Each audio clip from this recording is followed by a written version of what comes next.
Assalamualaikum warahmatullahi wabarakatuh. Perkenalkan, saya Elika Rahmawati, NIM 14014222208 dari jurusan PGSD. Video ini saya buat guna memenuhi tugas laboratorium IPA SD, yaitu fotosintesis uji Sachs. Tahap persiapan. Judul: Fotosintesis uji Sachs. Tujuan: 1. Untuk membuktikan bahwa pada peristiwa fotosintesis dihasilkan amilum atau zat tepung. 2. Untuk membuktikan bahwa sinar matahari diperlukan pada peristiwa fotosintesis. Dasar teori. Tumbuhan merupakan makhluk hidup yang dapat melakukan proses fotosintesis. Fotosintesis berasal dari kata foton yang berarti cahaya dan sintesis yang merupakan penyusunan. Jadi, fotosintesis merupakan peristiwa penyusunan senyawa karbon organik, glukosa atau amilum dari senyawa karbon anorganik atau karbon dioksida dan air dengan bantuan energi cahaya. Fotosintesis merupakan sumber energi bagi semua kehidupan di bumi, baik secara langsung maupun tidak langsung. Cahaya matahari berperan bagi proses fotosintesis. Besar kecilnya energi yang dikandung cahaya tergantung pada panjang gelombangnya. Cahaya matahari yang dapat digunakan fotosintesis adalah yang memiliki panjang gelombang tertentu. Sedangkan klorofil merupakan pigmen utama daun. Klorofil terkandung dalam kloroplas pada daun. Jadi, proses fotosintesis utama terjadi di dalam daun. Reaksi fotosintesis dapat dirumuskan 6CO2 plus 6H2O menjadi C6H12O6 plus 6H2O. Pada tahun 1860, Sachs membuktikan bahwa fotosintesis menghasilkan amilum.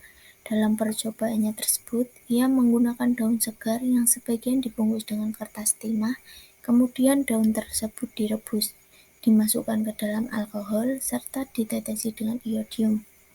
Ia menyimpulkan bahwa warna biru kehitaman pada daun yang tidak ditutupi dengan alkohol menunjukkan adanya amilum. Alat dan bahan. Alat: panci, kompor, gelas kaca, piring kaca, sendok, aluminium foil, gunting. Bahan: daun pepaya Jepang, daun ubi jalar, betadin, alkohol, air.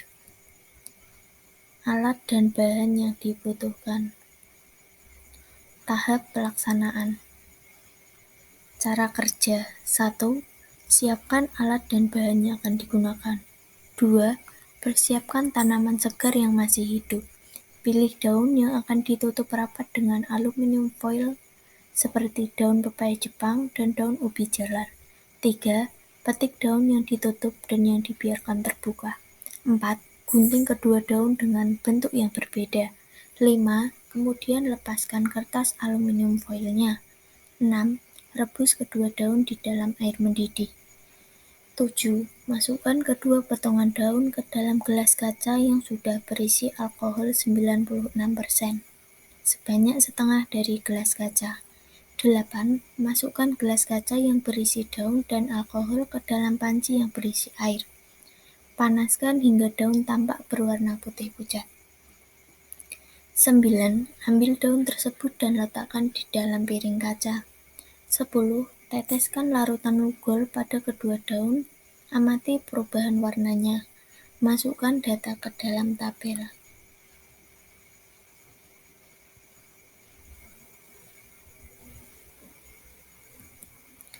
Tahap tindak lanjut. Hasil pengamatan. Jenis daun: daun 1, daun ubi jalar, daun 2, daun pepaya Jepang. Keadaan daun ubi jalar saat terbuka, kondisi awal warnanya hijau layu, kemudian saat direbus dalam air, warna daun menjadi hijau segar. Saat direbus dalam alkohol, warna daun menjadi hijau pudar. Kemudian saat diuji amilum atau lugol, warnanya hijau berbintik coklat. Kandungan amilumnya ada. Kemudian saat kondisi tertutup, warna awal daun yaitu hijau layu. Saat direbus dalam air, warna daun menjadi hijau segar. Kemudian saat direbus dalam alkohol, warna daun menjadi hijau pudar. Dan saat diuji amilum atau lugol, warna daun menjadi hijau berbintik coklat. Kandungan amilum ada. Daun 2 yaitu daun pepaya Jepang. Saat dalam keadaan terbuka, warna awal daun yaitu hijau layu. Saat direbus dalam air, warnanya hijau segar. Saat direbus dalam alkohol, warnanya hijau pudar. Dan saat diuji amilum atau lugol, warnanya hijau berbintik hitam. Kandungan amilum ada. Saat dalam keadaan tertutup, warna awal daun warnanya hijau layu. Saat direbus dalam air, warnanya hijau segar. Saat direbus dalam alkohol, warnanya hijau pudar. Dan saat diuji amilum atau lugol, warnanya hijau berbintik hitam. Kandungan amilum ada. Berikut adalah perbedaan warna daun saat sebelum diapa-apakan, lalu direbus dengan air, direbus dengan alkohol, dan saat ditetesi lugol. Pembahasan. Kedua daun yang terbuka dan tertutup setelah dibuka keadaannya layu. Hal ini disebabkan karena selama waktu penutupan menggunakan aluminium foil. Suhu udara malam hingga pagi sedang rendah. Perebusan daun dengan air mendidih bertujuan untuk melenturkan klorofil yang terkandung pada daun.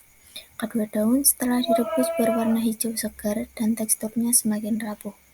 Kedua daun setelah direbus dalam alkohol 96% berubah warna menjadi hijau pudar.